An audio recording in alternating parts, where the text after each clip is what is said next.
Waqtilafil laili wan nahar. Ya, lihat, pagi siang bertukar, tapi apa yang membedakan pagi dengan siang? La ayatil li ulil albab. Ayat bagi orang beriman, ulul albab, semua isi kehidupan pagi sampai dengan malam persiapan bekal menuju pada Allah Subhanahu. Jangan sampai ada satu detik hilang, nggak ada nilai di sisi Allah. Kita akan buka dengan hadis yang diriwayatkan oleh Imam Muslim rahimahullah dalam kitabnya Sahih Muslim, nomor hadis 1679.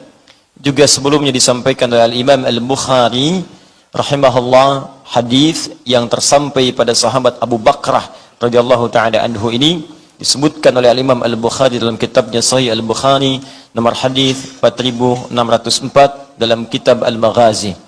Disampaikan dari Nabi sallallahu alaihi wasallam, qala bima ma'na inna az-zamana qad istadara ka hay'atihi yawma khalaqallahu as-samawati wal arda minha arba'atun hurum thalathun mutawaliyatun dhul qi'dah wa dhul hijjah wal muharram wa rajab mudhar ma baina jumada wa sya'ban.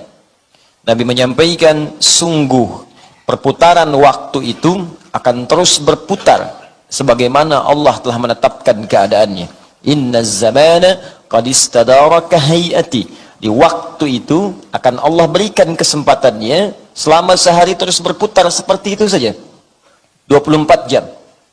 Tidak ada yang berubah dari segi waktunya. Setiap hari Allah kasih kesempatan.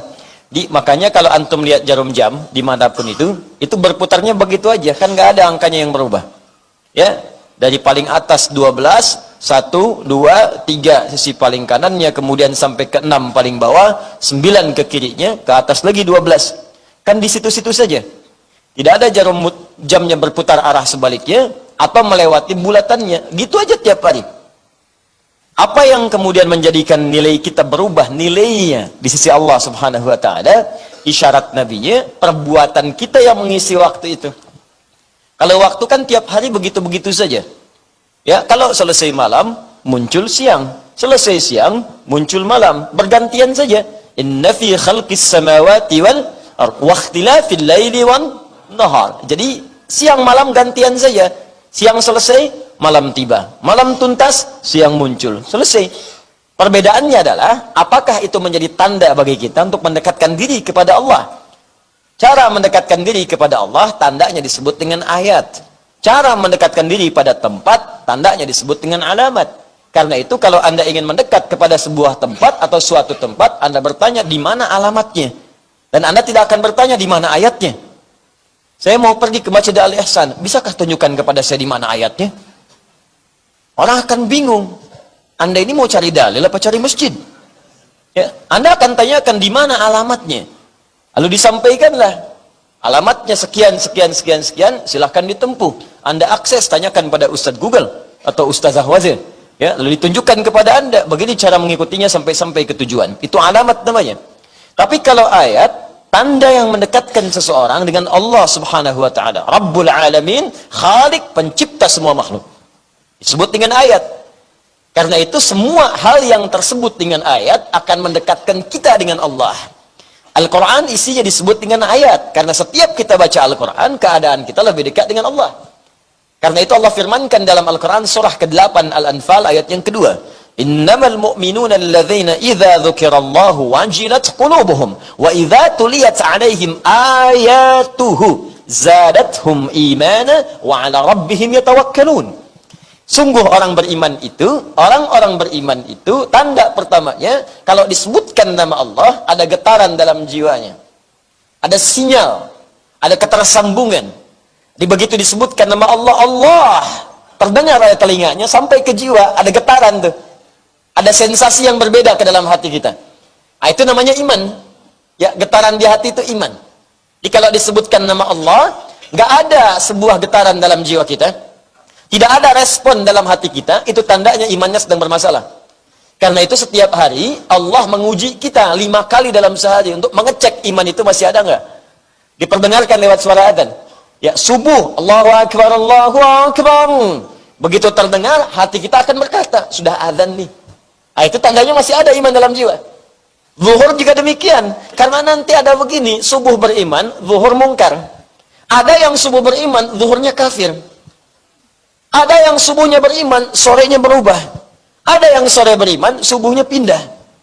Makanya tiap hari jaga, dan jaga itu konsisten. Dari subuh ke siang, ada nggak? Nanti siang ke sore, kuat nggak? Kalau sudah ada, kuat nggak? Naik level. Naik nggak? Ya. Makanya kalimat Qur'annya itu, naik, liyazdadu imanan ma'a imanihim. Supaya terus nambah imannya, naik. Diuji dengan amal saleh. Quran surah ke-48 ayat ke-4. Ya? Baik, kemudian sampai dengan ke Isya, sebelum tidur, pastikan sebelum tidur, ada iman nggak? Khawatirnya wafat, iman nggak ada gitu. Ya, ada iman nggak? Tanya dulu. Makanya sebelum kita tidur, kan Asya itu masih hidup, harokatnya di atas. Asya hidup. Ya, sifatnya disebut Aish. Ana ishtul an fid dunya, saya masih hidup di dunia. Pencarian bekal hidup disebut ma'isyah. Saya mau cari ma'isyah supaya kehidupan saya bisa ditopang. Kehidupannya disebut dengan Aish. Sifatnya. Gambarannya, nilainya disebut dengan Asya. Atas ain, ada harakat fathah di atas. Kalau harakat diturunkan ke bawah, jadi kasrah, khafad, turunkan, rendahkan ke bawah, khafad, pecah, tuntas, selesai. Isya, waktu berakhir semua aktivitas. Makanya ketika tanda Isya, Allahu Akbar, diperingatkan kita. Ini ingat dengan kalimat ini, bukan nama belaka. Ada makna di bawahnya. Ada makna di balik itu semua. Awas, begitu muncul Isya, diberi tanda. Hei, kalian nih yang sibuk, yang capek, yang dari subuh keluar, yang sampai sekarang masih kerja, semua pekerjaan akan berakhir. Pada akhirnya kalian akan pulang. Kalau nggak percaya, kata Allah, saya kasih lelah, tidur kalian sekarang. Tidurnya itu cuma mukaddimah saja. Siapa tahu dalam tidur dia tidak terbangun lagi. Makanya pastikan ketika ditahan nyawa dalam tidur, kita tidak tahu dalam menit keberapa itu kemudian akan berakhir. Pastikan iman itu ada. Apa kemudian cara kita menguatkan iman? Ayat tadi, wa idza tuliyat 'alaihim ayatuhu zadathum imana. Kalau dibacakan kepada mereka ayat-ayat Allah, kemudian bertambah imannya, wa 'ala rabbihim yatawakkalun. Maka terbangun hubungan kedekatan dengan Allah Subhanahu wa taala. Karena itu setiap disebut kalimat ayat manfaatkan. Ini pagi sampai dengan malam, itu cuma bertukar aja waktunya. Waqtilafil laili wan nahar. Ya, lihat, pagi siang bertukar, tapi apa yang membedakan pagi dengan siang? La ayatil liulil albab. Ayat bagi ulul albab, bagi yang paham tentang kehidupan. Albab dari kata lubun. Lub itu esensi dari sesuatu. Ya. Pernah lihat kelapa? Halo? Kelapa. Jangan katakan wallahu alam, kelapa. Pohonnya pernah lihat? Ya. Kelapa itu Masya Allah, itu kita anugerah untuk kita semua. Ya, adanya di dekat-dekat dengan kita. Ya, maka itu orang Arab menyebutnya Jauzul Hindi. Jauzul Hindi. Masya Allah, anugerah bagi orang dekat-dekat Hindia. Ke kita itu, kalau disebutkan Hindia, Samudra Hindia, ke kita, ke arah Indonesia. Makanya di Arab nggak ada kelapa. Silakan cari. Ya, sampai kiamat kurang 2 hari, nggak akan ditemukan kelapa di Arab. Karena khusus untuk daerah-daerah kita itu. Kelapa itu, kalau Anda ambil kemudian buahnya, bukankah ada kulit luarnya yang keras? Ya kan? Kalau dibuka kemudian, ada apa setelah itu? Batoknya. Kalau batoknya dibuka lagi, ada lagi apa? Dagingnya. Kalau dagingnya itu diperhatikan dengan baik lagi, bukankah ada yang kulit-kulit tipisnya? Kalau kulit tipisnya dilihat lagi, bukankah bagian tengah, bagian dalamnya ada kulit yang paling lembutnya? Ya? Halo? Nah, itu lub namanya. Lub, inti terdalam dari sesuatu. Nah, sekarang kita hidup ini, maaf ya, kalau kita cuma hidup di sini, numpang hidup cuma berangkat, pulang. Itu cuma kulit luar kelapa. Kulit luar kelapa. Kalau cuma makan dagingnya, itu cuma dunia. Kalau kita paham esensi kehidupan, kata Allah, ulul albab, orang yang paham esensi, yang paling enak dari kelapa itu bagian dalamnya. Dia ngerti kalau ngambil kelapa, yang enaknya yang diambil. Apa bagian dalam itu? Bagi orang beriman, ulul albab, semua isi kehidupan pagi sampai dengan malam, persiapan bekal menuju pada Allah Subhanahu wa ta'ala. Jangan sampai ada satu detik hilang, nggak ada nilai di sisi Allah. Ulul albab itu dia akan renungkan pagi, bagaimana caranya saya punya nilai ibadah di sisi Allah. Baru bangun tidur, udah dapat poin. Makanya kita diajarkan setiap detik dan aktivitas, itu ada polanya, ada kuncinya, ada doanya. Saya sering katakan, cuman di Islam, setiap bangun, bahkan setiap beraktivitas, ada doanya. Bangun tidur, ada doa. Silahkan Anda cek, makan ada doa, minum ada doa, Urusan ke masjid, doa. Keluar masjid, doanya beda. Masuk toilet, doa. Keluar toilet, doanya beda. Silahkan cek. Pakai pakaian, ada doa. Bekerja, ada doa. Lahir, didoakan. Mau meninggal pun masih ada doa juga. Coba Anda bayangkan. Kebayang?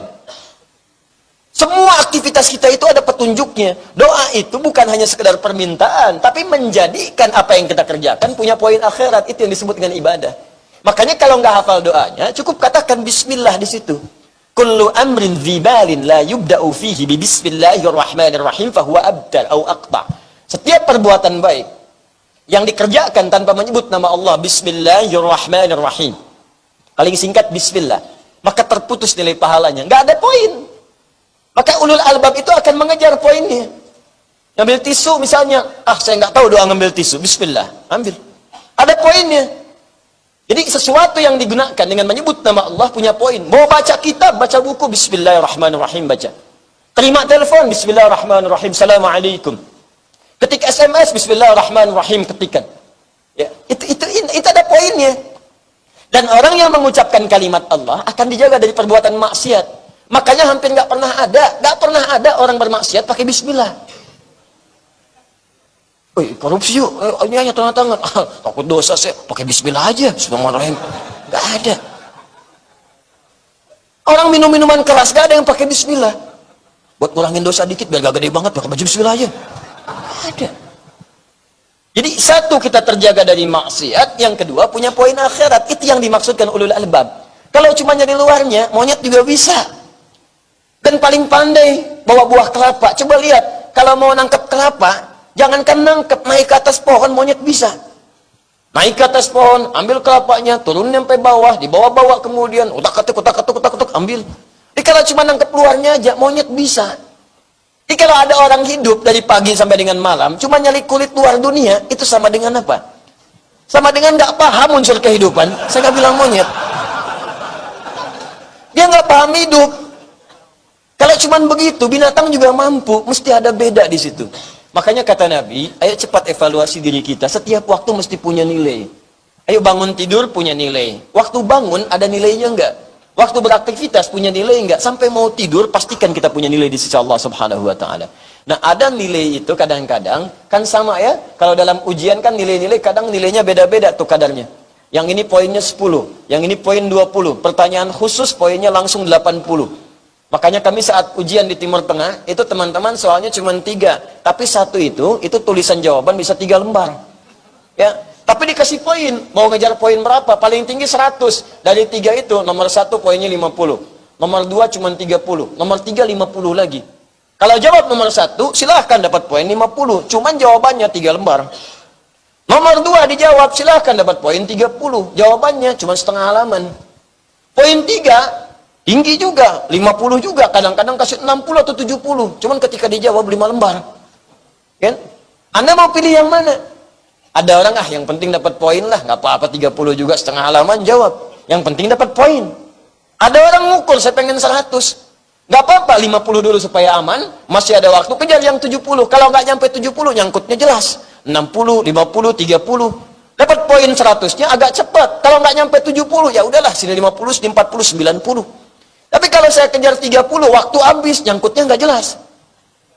Sama dengan dunia juga begitu. Dari setiap perjalanan kita itu, ada yang poinnya digandakan oleh Allah Subhanahu wa Ta'ala.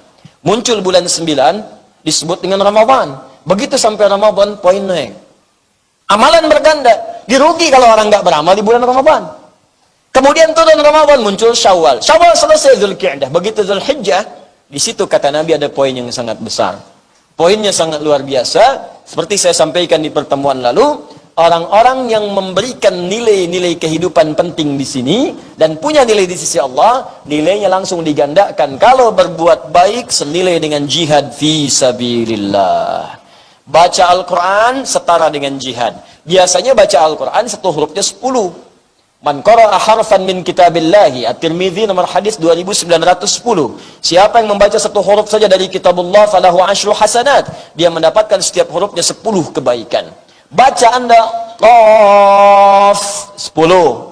Baca di Ramadan Qaf kali 10 lagi 100. Tapi baca di bulan Dzulhijjah dan waktunya hanya 1 sampai 10 Dzulhijjah saja. 1 sampai 10. Pahalanya bukan 10 lagi, pahalanya bukan 100 lagi, pahalanya begitu dibaca Qaf jihad fi sabilillah. Sudah nggak ada ukuran. Nggak ada ukuran. Saya sering katakan kalau yang sampaikan ada hidayah, Anda bisa abaikan. Tapi kalau Nabi yang sampaikan dan status hadisnya sahih di kitab urutan nomor pertama, Sahih Al-Bukhari, nomor 1. Dan ditegaskan di Sahih Muslim, urutan nomor 2. Dua-duanya thiqah. Jadi kalau Al-Bukhari dan Muslim sepakat, nomor 1. Setelah itu Al-Bukhari saja, man farada bihil Bukhari. Setelah itu man farada bihil Muslim, Imam Muslim saja. Baru syarat Bukhari Muslim, syarat Bukhari, syarat Muslim. Setelahnya yang di bawahnya. Urutan ilmu hadis disebut dengan tabaqat namanya. Ini Al-Bukhari dengan Muslim sepakat. Terus Al-Bukhari meriwayatkan sendiri, Muslim meriwayatkan sendiri. Itu kuat statusnya. Hadisnya langsung dari Nabi. Anda bayangkan. Kalau kita isi, Allahu Akbar. Tinggal 2 hari lagi. Perbanyak bacaan Al-Quran. Kalau bisa, bismillah, semampu kita untuk menghatamkan. Ada yang menghafalkan, alhamdulillah. Ada infak, kita berjuang bisa infak. Walaupun cuma 100 rupiah, 200 rupiah. Jihad, kapan lagi? Jihad. Masya Allah. Yang paling indah kan bertobat pada saat itu. Begitu tobat diampuni dosa. Terus beramal, wafat. Indah. Tobat. Pas ada kotak infak lewat, dimasukin. Meninggal deh. Sampai mana tadi kotak infak tuh? Wafat. Jihad statusnya. Syahid. Allahu a'lam bis-shawab. Kita akan lihat bagaimana pahala yang di sisi Allah Subhanahu wa taala saat kita berpulang kepada Allah Subhanahu wa taala.